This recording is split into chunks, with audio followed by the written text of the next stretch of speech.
Hey, this is Adam Torres, and I'm here to tell you that it has never been easier to start your very own podcast. At Mission Matters, our goal is to amplify stories that matter. That means we want to help you start your podcast because your story matters. We can do this in 3 different ways. 1, join our podcast school and take a free or paid course. 2, visit our resources page where we've already figured out what you need, such as where to host your podcast. Or 3, heck, we can even do everything for you through our podcast agency, including editing for cheaper than you can do in-house. Oh, and no contract, service is month to month. Get started by heading over to missionmatters.com and click on Start a Podcast. All right, now let's get into the show. Hey, I'd like to welcome you to another episode of the Mission Matters Money Podcast, your source for all things money. My name is Adam Torres. You can follow me on Instagram at AskAdamTorres. Keep up with my book releases, book tour schedule, signings, all that other good stuff. Always love to connect with you there. And as always, if you'd like to apply to become a co-author of one of my upcoming books, just head on over to the website, missionmatters.com, and click on Become an Author to apply. All right, so today I have Lorne Jenkins on the line, and he's co-founder over at Mini Money Management. Lorne, welcome to the show. Yeah, thanks for having me. All right, so excited to get into today's topic. So we're going to talk about financial literacy and the importance it has on the Black Lives Movement. But before the Black Lives Matter movement, but before we get into that, let's get a little bit further into what you're doing over at Mini Money Management. So first, tell us a little bit more about the company, please. Yeah, so I took a childhood game that my mom played with me, and we turned it into an app to help kids learn about financial literacy through everyday experiences. So when I was 8 and my little sister was 5, we asked my mom to go out to eat every single day, and she got fed up with it.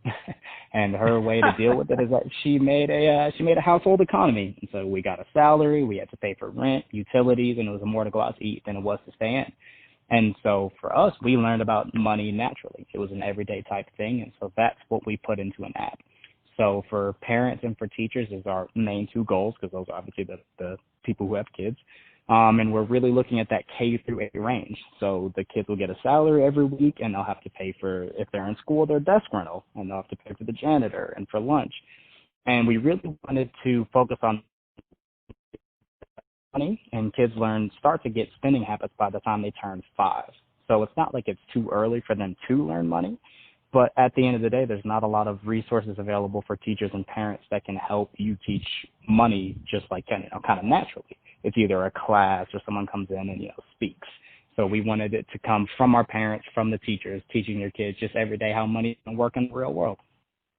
That's awesome. I love this idea, and I love the way you created this. And what's fun about it to me, I shouldn't even use the word fun. What's practical about it to me is you grew up playing this game, and I'm like, this is amazing. So your mom was the impetus for starting this, and I think it's awesome. So how do people connect with the game, or how do they get involved? Because I think it's a really cool concept and idea. Absolutely. So for parents, what we really do try to say is that it's a parenting app. Because at the end of the day, my mom's saying that summer was give me $1. So instead of yelling, instead of grounding, instead of any type of arguing, it was now it's a fine. And so the reason that we kind of have turned it into more of a parenting app for homes is that parents can essentially, it's super easy for them to log on. We have a lot of everything automated for you. So it really works like a mobile banking app for your kids. And so the only thing that parents really need to do is say, okay, how do I want to fit this to my everyday living? You only need to use it 5-10 minutes a day. And, if your kid has some behavior that you want to discourage, you fine them. And now when they can either spend that money to pay a fine, or they can go, buy some candy, or buy swimming, or go pay to go swimming, then they really start to think, okay, do I want to leave my room dirty or not clean my dishes, or do I want to go do the fun things like play video games and watch TV? And on the parent side of things, we try to make it the least amount of work as possible so that kids can just naturally learn about money. That's awesome. I think it's a great idea. So let's see. Let's get into today's topic. So the financial literacy and the importance it has on the Black Lives Matter movement. I mean, where do you want to start with this? This is a big topic. Yeah, it's a huge topic. And I think the reason that this is something I love to talk about is because this is why we started the company in the first place. I consider myself unbelievably lucky to have a mom and to have raised me and taught me financial literacy growing up.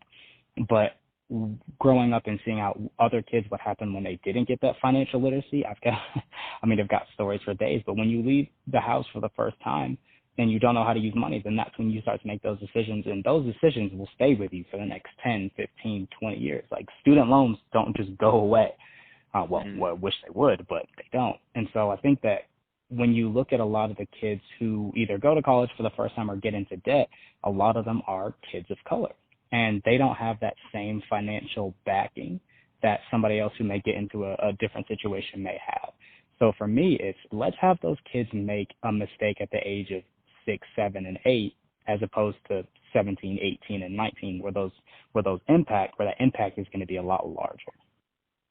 Wow, that makes so much sense, and I get it 100%. So how the app ties into it overall. So what do you think? So there's parents listening right now, and you definitely piqued their attention. They're like, okay, this is a resource. This is something I can use. Let's talk about kind of the user experience, because I want to get, because I think some people, and correct me if I'm wrong, but I feel like some people, they get intimidated because they're like, I don't know that I know the most about money. Like, how am I going to teach my kid about money if I don't know? Because for my parents growing up, the way they didn't know much about money, so they essentially, they got me mentors or other things, but they never really took me through a program or anything like this. I wish they had, by the way, but because I didn't really start even going down that path until I was maybe in my teens. But this is awesome because it's even something that people can do younger or earlier with their kids. So tell us a little bit more about that user experience. Yeah, so for parents, what it's really going to look like is that they're going to log on, and you have a majority of the finance is we take care of it for you. Because, again, it's very hard to teach a subject that most people weren't taught. So if most adults aren't financially literate, then how can you expect them to teach their kids, which obviously then just creates a pretty harmful cycle. And so what we do is that we just say, look, a household economy or a classroom economy is a very simple thing to do. And so the salary is going to go to their accounts automatically. Their rent's going to be charged automatically. Food, transportation, all that's going to be taken care of. So that's why we label it as, for parents, a parenting tool, and for teachers, it's a classroom management tool, because all parents and teachers have to do is just impact behavior. Nobody wants to be, well, teachers want to be teachers, but parents don't really want to teach their kids subjects. That's why they send them to school. And I think a lot of parents realize that after they have to homeschool for a few months. They're like, yeah, this is pretty difficult. But a lot of parents love to parent and love to see their kids grow and, have motivation and responsibility. And so what they really do is that we then give them the tools to more, effectively manage their behavior.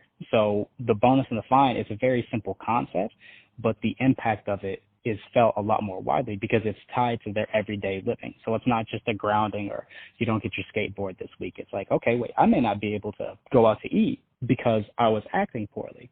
And now they're starting to really get those lessons, like not only those financial literacy lessons, but those lessons that you want them to learn as children. And all you really have to do is just do bonuses and fines, and we handle pretty much everything else for you.